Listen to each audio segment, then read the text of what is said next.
3-4 concept बताएंगे। मेरा मानना है कि कैसे प्राप्ति नहीं होगी, बस एक चीज रखो ना कि क्यों नहीं होगा, वो क्यों सबको हमको हटाना है। प्राप्ति तो है ही है, टच करना है ना, करंट तो दौड़ रहा है, बस हमको ये देखना है कि कौन सा फेस है, कौन सा अर्थ है। बाहर कोटेड वायर है जो दिख नहीं रही, तो कोटेड वायर वाला समर्पण मैं तोड़ दूंगा, तो मैं मानता हूं कि आप लोग पालोगे। क्यों नहीं पाओगे? हाँ, अब यदि करते करते जैसे मुझे कई बार आवरण दिखता है, चेतना दिखती है, अच्छा यहाँ फंसा, ये जब क्लियर होगा तो ये होगा, ये होगा, तो कई बार डिले लगता है वहां तक पहुंचने में, प्राप्ति में नहीं लगता। मैं लगभग 25 साल तो इस अवस्था में होगा इसमें रिसर्च करते, और मेरा कोई उद्देश्य नहीं था आस्क्रिय योग का या आत्म साक्षात्कार की, कोई मार्केटिंग का, कोई व्यवसाय का नहीं था। पिछले साल दिसंबर में ही कुछ शिष्य बाहर से आए, दिल्ली से आए, बोले गुरुजी यदि आप इसको नहीं दोगे एक दिन चले जाओगे दुनिया से, ये विद्या भी चली जाएगी, तो लोगों को दो। मैं कह लोगों से पैसे ले नहीं सकते, लोग आते हैं हाथ झुलाकर खाली और खाली चले जाते हैं।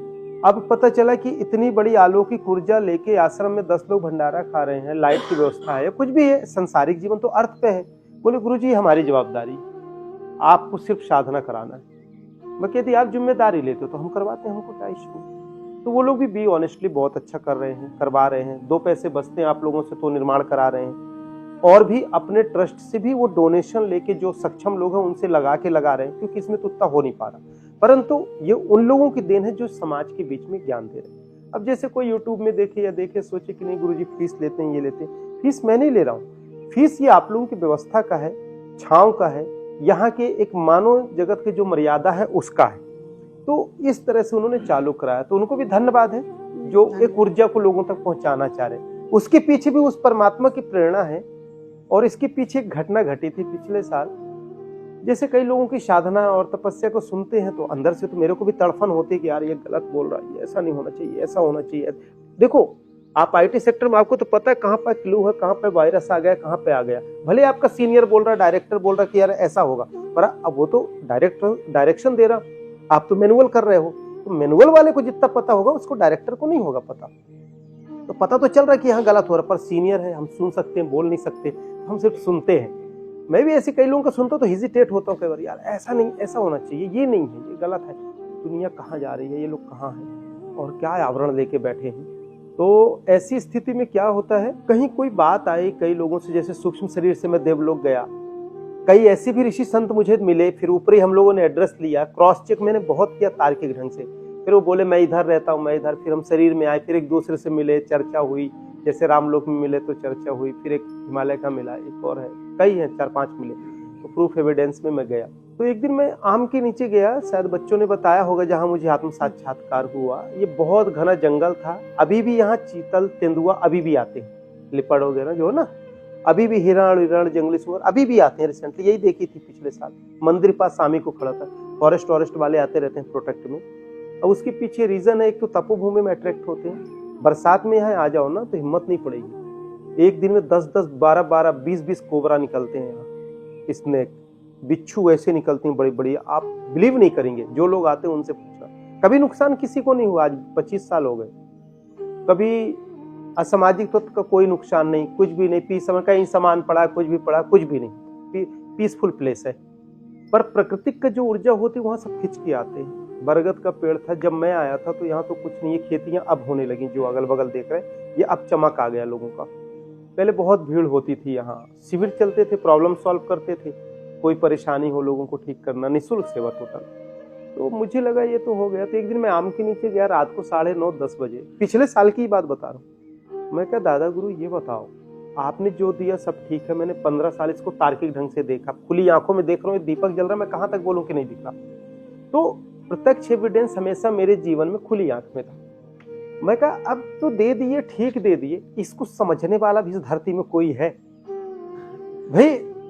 अब जहां बैलगाड़ी में लोग चल रहे हैं, मुझे जम्बो जेट फ्लाइट दे दो, मैं तो उड़ रहा हूं अकेले, पर उसका आनंद भी कब है, जब लोगों को है। भाई आज यदि हीरे का माला पहने या सोने का पहनो तो लगे कि क्या भूषण है, मैं राजा बन गया। जंगल का राजा शेर कहते हैं, उसको भी जाके पहनाओ थोड़ा, वो भी फील करता है कि नहीं करता। मुझे आपने दिया ये तो मैं जान रहा हूं, पर इसको समझने वाला, इस कॉन्सेप्ट को इस धरती में जो मनुष्य प्राणी है, 15-20 साल में बहुत लोगों के पास गया, घर कंधे में कंबल कमंडल रखे, बड़े बड़े लट बाल थे मेरे। अभी पिछले साल ही उतरे हैं गुरु जी का वो शांत जो संप्रदाय संतों का होता है, उस परंपरा के अकॉर्डिंग। तो मैं कहा बहुत बड़े बड़े संतों के पास गया, इंटरनेशनल बड़े बड़े आवरण आपने जिनका नाम लिया, मिला हूँ, बहुत सारे मिला, जितने हैं लगभग उनके जो इंटरनेशनल कोऑर्डिनेटर सब मेरे से जुड़े हुए हैं, सब लोगों ने ग्रुपिंग करके फिर राष्ट्रीय योग का नाम का ये रिसर्च हुआ, फिर सब लोगों का दिया नाम है, मेरा नहीं है। इसमें जितने इंडिया से टॉप मोस्ट है उनके ये सारी चीज़ें उचित नहीं है, वो सब सीक्रेसी हम लोगों का। तो और अंदर से उनके लोग भी मेरे साथ जुड़े हैं, काफ़ी उनके फाउंडर से रिलेटेड लोग जुड़े हैं, क्योंकि उनको तो पता है ना कि कहाँ पे डायमंड है, कहाँ पे तराशने में कौन सी चीज़ निकलने वाली है। तो गया, जब लोगों से मैं चर्चा किया कि ऐसा होता है, ऐसा हुआ, तो लोग आश्चर्य मानते थे, यार ऐसा तो हम लोगों को है नहीं। कौन? वो इंटरनेशनल संतों की बात कर रहा हूँ जो दुनिया में, जो टॉप मोस्ट में है। तो फिर वहाँ से भी मैं कंबल कंधा उठाया, चल देता था जनरल डिब्बा, स्लीपर में, टॉयलेट बाथरूम के पास बैठ के। आपके साउथ में भी गया, पूरा देश ही घूमा, 3 साल घूमा, 3-4 साल हिमालय में रहा, 3 साल खाना नहीं खाया कुछ भी, ऐसे नीम का पत्ता मेथी वाली जूस पीता, सिंगल शरीर था। सिर्फ ये खोज में नहीं गया कि परमात्मा, वो तो मिल चुके थे यहीं, ये खोज में कि इसकी सत्यता कहाँ तक है और भी कोई है दुनिया में, कि मैं अकेला एक तो भूतनाथ की तरह जन्म ले लिया। तो मैं पिछले साल गया जिद में, और मैं जाके बोला, सबसे बग बग बग बग बहुत किया, सब लोगों का हाँ हमने सुना है ऐसा होता है, पर अभी कोई मिला नहीं। फिर वहाँ से उठूँ आगे चल दूँ, फिर वहाँ से चल दूँ। हिमालय 280 किलोमीटर पैदल गया, 11 दिन लगे पहुँचे, 11 या 13 दिन लगे थे मेरे को। मैं तो पूरा हिमालय आपका पूरा चप्पा चप्पा घूमा हूँ, कुमाल्टी सेंज वाला पूरा बेल्ट, आपका सतपुड़ा रानीखेत वाला पूरा बेल्ट, फिर वहाँ बद्रीनाथ तरफ जोशीमठ वाला, गरुड़ चट्टी वाला पूरा बेल्ट, रुद्रप्रयाग, कर्णप्रयाग, स्वर्णप्रयाग, सब जगह रुकते गया हूँ। श्रीनगर वहाँ भी रुका रहा, अलकनंदा के किनारे गुफा में भी मैं रहा। मेरे से तो एक एक जगह पूछो बताऊंगा। पैदल चला मैं तो पूरा 3 साल रहा, गुफाओं में रुका, पिंडारी ग्लेशियर में रहा, -19 में रहा मैं, ऐसे ब्लैक स्पॉट पड़ गए थे, है ना। खाना तो खाते नहीं थे वहाँ, तो ब्रीथिंग आप समझ सकते हैं कि क्या स्थिति है। मानस से ऊपर भी गया, ठीक है, वहाँ रहा। बद्रीनाथ बर्फों में रहे, जब जोशीमठ SDM होता था वहाँ गए, पूछे, फिर पैदल गए 40 किलोमीटर, फिर ऊपर आए, फिर बहुत सारी हिस्ट्री जीवन की यात्रा की है। यात्रा करने का उद्देश्य प्राप्ति नहीं था, यात्रा करने का उद्देश्य ये था कि देखें दुनिया क्या है, समाज क्या है और समाज चाहती क्या है। समाज को बताना पड़ता है ना कि मैं हिमालय गया हूँ, प्राप्ति हो ना हो अलग बात है, सच्चाई है ये बात। दुनिया तो दिखावे को मान रही ना, तो क्या किया जाए। पर उस समय मैं योगी संतों के तलाश में गया, कुछ योगी मिले, ऐसा नहीं है। धरती है माँ वसुंधरा, वीरों से न विहीन थी, न है न रहेगी। हम लोग वहां तक पहुंच नहीं पा रहे, ये अलग बात है। पिछले साल जब मैं यहाँ गया, मैं बोला दादा गुरु कुछ अब ऐसी कृपा करो, यदि इस दुनिया में कोई इस ज्ञान को प्राप्त करना चाह रहा है तो उन लोगों को भी देखो और उन लोगों को भी टच करो, वो लोग इस चीज को पाएं, मेरी चीजें उन तक पहुंचे।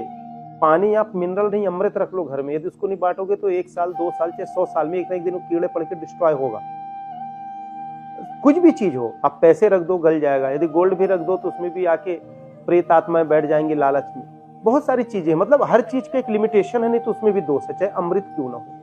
यदि मुझे परमात्मा दिया तो क्यों दिया, उसका उद्देश्य होगा, और उसका जो उद्देश्य है, बैठ सकते हैं, बैठ जाइए, उसका जो उद्देश्य है, तो उस उद्देश्य को हम कैसे पूर्ण करें। इसीलिए देखो मेरे वर्ड आपने सुना होगा जिनसे बात कर, मैं कहा आपका आने का प्रयोजन क्या है, उद्देश्य क्या है, क्योंकि हमारा उद्देश्य सफल होना चाहिए। ये तो विचार, संसार, तरंग, मस्तिष्क, मेमोरी सब अनगिनत तरंगों से भरा पड़ा है, इन्फिनाइट है, पर हमारा एक वेब से ऐसा पकड़ में आए, एक विचार, एक लक्ष्य, एक आवरण, एक उद्देश्य, एक जीवन का लक्ष्य जो हमें इस जन्म में मिल जाए। मेरा उद्देश्य कि यहाँ तक आया है तो परमात्मा, मैं तो बहुत लड़ाई करता हूँ एक लॉयर की तरह आप लोगों से कि यार उनको दे दो, मेरा तो भरा पड़ा है, मेरा तो कुछ जा नहीं रहा, और मेरा खत्म होना नहीं है, मेरे से देना है तो मेरे तरफ से दे दो, पर दे दो तो ये अच्छा है। तो देखो जो आपने साधना की ये उसी की देन है, उसी की कृपा है। हर संस्थान, हर साधना रिस्पेक्टेड है, सभी को प्रणाम है, सभी को नमन है, सभी एक अच्छा काम कर रही है। हम उसको किस नजरिए से देखते हैं, 2 नजरिए से। हमारा जो आवरण होगा उस नजरिए से देखेंगे, हमारा जो संस्कार होगा उस नजरिए से देखेंगे, और हमारा जो उद्देश्य होगा उस नजरिए से। 3-4 आवरण होते हैं लाइफ, ये हमारा मस्ट है। यहाँ कोई चोर बैठा होगा या आ जाए, वही देखेगा किसका वॉलेट है, कौन कैसा है, वो उस आवरण से देखेगा। पानी पिलाने वाला है, ये देखेगा कौन प्यासा है, मैं किसको पानी पिला दूं। तो हमारा ऑरा, हमारा सराउंडिंग, हमारा परिवेश, हमारा सामाजिक समरसता, ये भी एक लाइफ का मस्ट पार्ट है जिसे हमें समझना चाहिए।